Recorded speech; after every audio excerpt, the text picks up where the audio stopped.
What's good, y'all? Welcome back to the channel. My name is Christian, but you can call me Bright, and thank you for tuning into the homie you didn't know you needed. So, as we usually do in Michigan, we got hit with a good bit of snow today. So what better way to spend the afternoon than some One Piece? So today's video is going to be a little home game, little cozy afternoon with Smoker and Pluffy. Of course, we'd have to bring Big Smoke out there, and then Pluffy is the other deck that I have really completed. So that's usually what we lab around here. So the list overall hasn't changed from the video that I posted previously about my last locals experience. There are a few changes. I would recommend to check that out if you want, but kind of key things here. We kept the T-bone. I was considering putting a Perona in, but it's not Navy searchable and blah blah. What else changed? Isho stayed. Jacks are in, 2 of them. No Kaido. I'm kind of on this crusade except for the Isho of like one-ofs, because I feel like this deck, I want it to be consistent. I want consistent game plans, more or less, regardless of who we're playing against. I know it's going to kind of change depending on the leader for sure. If it's purple, you want to go first, and then like whether you starve the hand or go for face, whatever, like.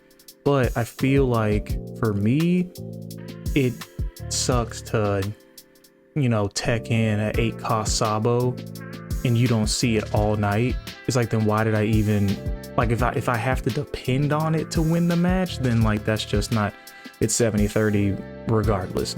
So either way, I think the rest of this is largely the same. We added, maybe we already had these 2 Hinas. I honestly didn't watch my own video back after I posted it. So typical Smoker list, nothing crazy. So there's that. And then this is the Pluffy list we usually run. Okay, so this is correct, but what threw me is that it says 51 out of 51, and as I was going through, I noticed that we were missing one of these 9-drop, and I just never replaced the card.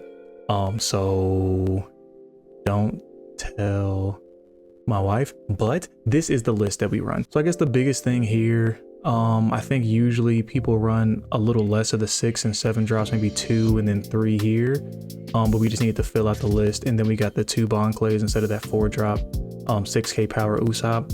I like that card, and my wife does not like how this normal art looks. The mime it's a little disturbing, I'll give her that. But this is a useful card when she does see it.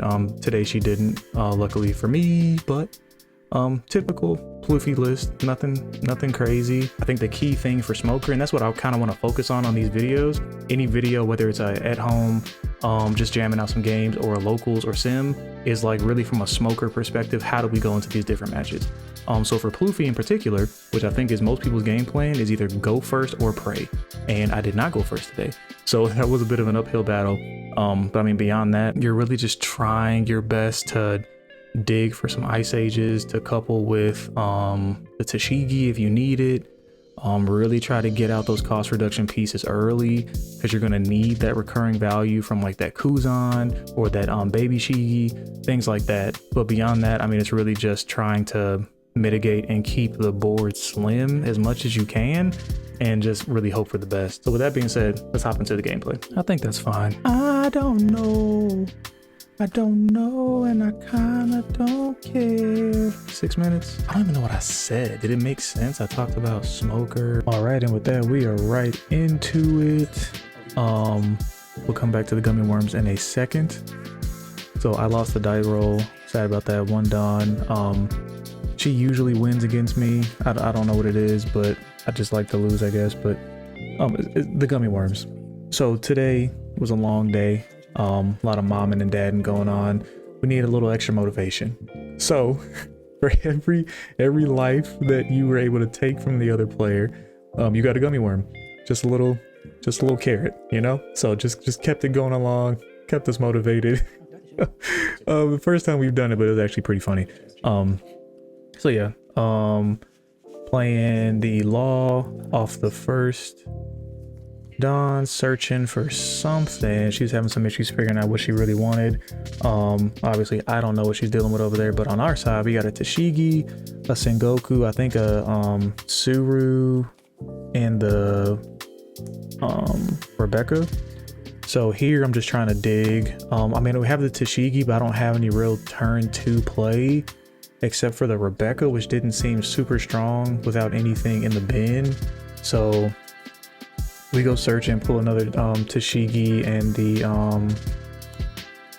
the Borsalino there. So I think I'm just asking her for a gummy worm, but yeah, it didn't seem too strong. I guess, you know, turn 2 I could have just played the Borsalino and played a little slower, but I mean, ideally I would have found the Brook. Here just swinging for 7, trying to get cards out of hand. I let her get her first gummy worm there. Get a 2k out of it, so that's nice. Going into my 4 dawn turn, another Sengoku. I mean, none of these felt super strong, to be honest, and you're gonna see my hand size just like pick up as we go, because I'm just not finding anything that's really promoting confidence in my gameplay. Like I'm not seeing the usual like suspects. So yeah, just played the Rebecca out, grabbed the T-bone out of the bin, and then played out the Sengoku, still really just searching. At this point, going into my 6th dawn turn, I mean, I guess I didn't really need to play the Sengoku. I have my play for, you know, 1 dawn on the lead and then Tashigi for whatever she plays out. But I just was feeling a little empty. I'm like, I need something. So I just thought, you know, kind of like taking a trip to Target it, tell me what I needed. So I just went fishing. But yeah, more of the same. Got the Kuzan, which was nice. So we see a 4, and then on her turn we see a 4 drop. Zoro doing a little more searching. I'm assuming for a Luffy Taro or that Gum Gum, or maybe she already had the Gum Gum because she's got the Dawn up. So here I'm just scheming on that 4 drop, trying to see how I want to handle that, or if that's all I'm going to do on my turn, you know, like the Tashigi. So pretty simple so far. Also, my Dawn management is like crazy this game. Kind of is what it is as far as just like, it's looking like Monopoly money down there. So yeah, we're just gonna do like the typical 6 Dawn play, -4 on the Zoro, 7 at lead. I have a tendency not to KO immediately off the Tashigi. I don't know if it matters. Also, I'm not sure if it matters whether you really swing the 7k or do the KOs first from her ability. Like, I know technically it doesn't matter. I'm not sure if there's like a stronger way to do that. So here, going into her, oh, looks like 7. Yep. So of course we got the Luffy Taro into something, maybe. Got it. Into the Sanji. We talked about this game right after we got finished, and I thought she didn't drop a Luffy Taro, which was strange. Here she's saying she just wanted to do another gummy worm. She wanted to do the leader ability, so went ahead and did that just to get that extra Dawn up, which is concerning. Here, I mean, I just don't like, just the board state was just not inspiring confidence, to be honest. I don't know if it's just me, maybe you guys see something I don't, but I mean, again, just looking like it's gonna be a very typical turn. I really want to take out the Luffy Taro more than anything, which I could easily do. I kind of overshoot it, which I hate to do, to be honest. You know, having an Ice Age and then Tashigi, you know, -9. I'd love to save that for a the 9 drop Luffy or the Big Mom, but kind of is what it is. I just don't want everything swinging at me next turn. And then swing 7 at lead. So I mean, yeah, like I was saying, it's like I just had begging for a gummy worm, sorry. I just had like 2 1Ks and 2 Tashigis, and like I don't have any like recurring value, you know. I drew the Kuzan, but then, you know, right after drawing the Kuzan, the Luffy Taro got dropped. So I'm like, is this the time to really try to build up your board state and then take a few hits? Like it just didn't seem right. Maybe it was, maybe it wasn't. I don't know.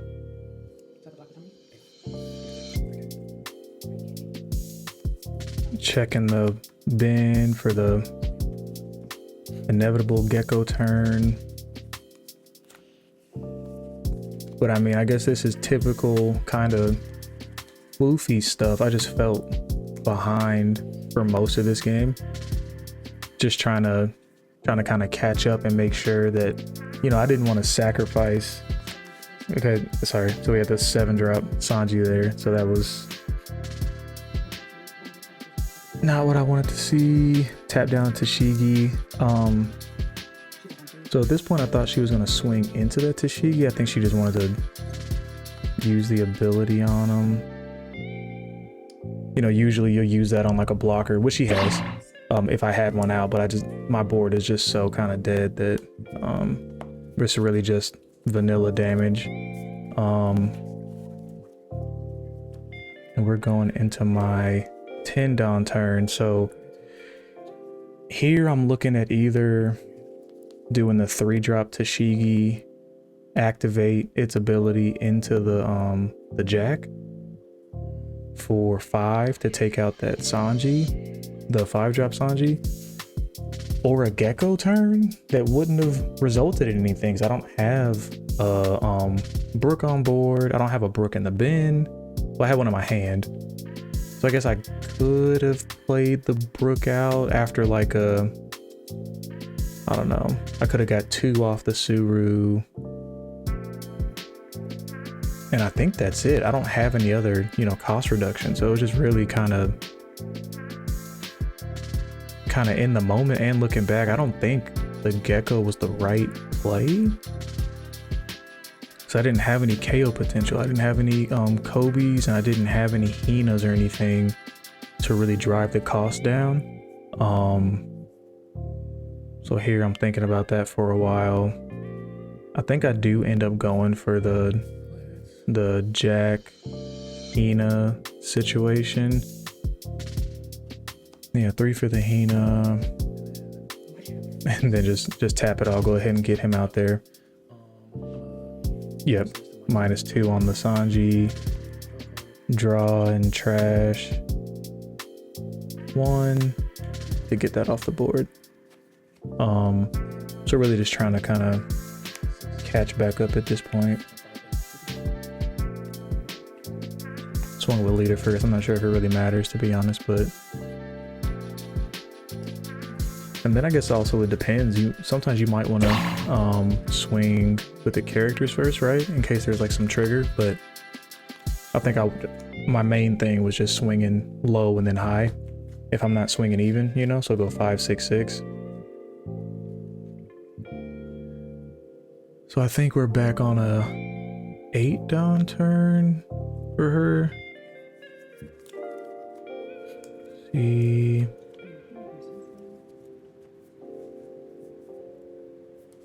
What we got? A lot of Dawn, another Luffy, love it.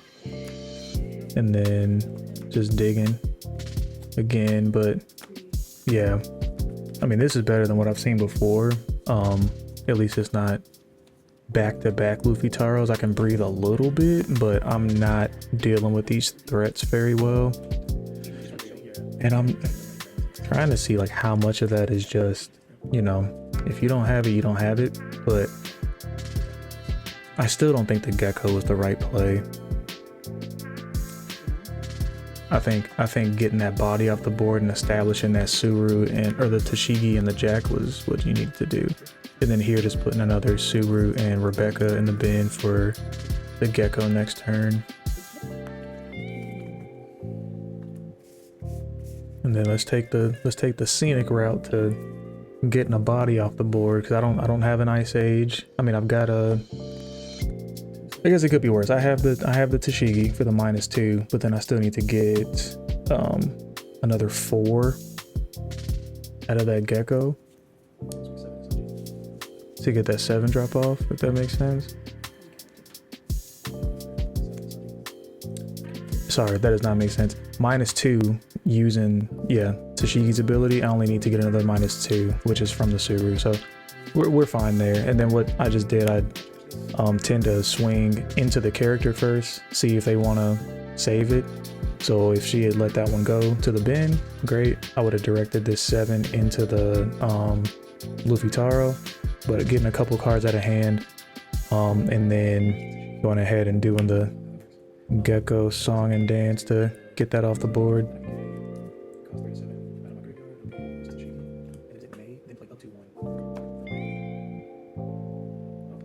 I also don't know. I think that let's say you Gecko and then play your 4 and then your 2. I think the on play ability still triggers. Let's say you have to, like, for whatever reason, you put down the Rebecca and then you put a Tashigi down on top of it, like replace it. I think that Rebecca trigger still goes off, like it's still on the stack, or at least in the sim that it happened like that once, because my board just gets clogged and I don't have anywhere to put it.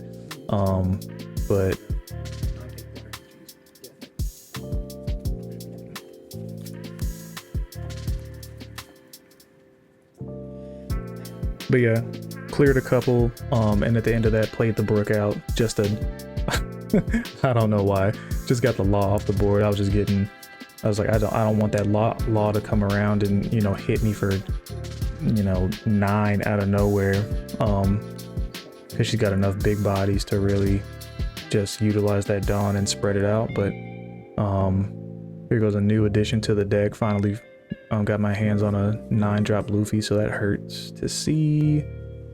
Give her a Gummy Worm. Finally found an Ice Age. Give up the Rebecca. At that point, I guess you'd rather save the Rebecca for a 9k, but I know I'm eating all of that anyway, so it doesn't really matter.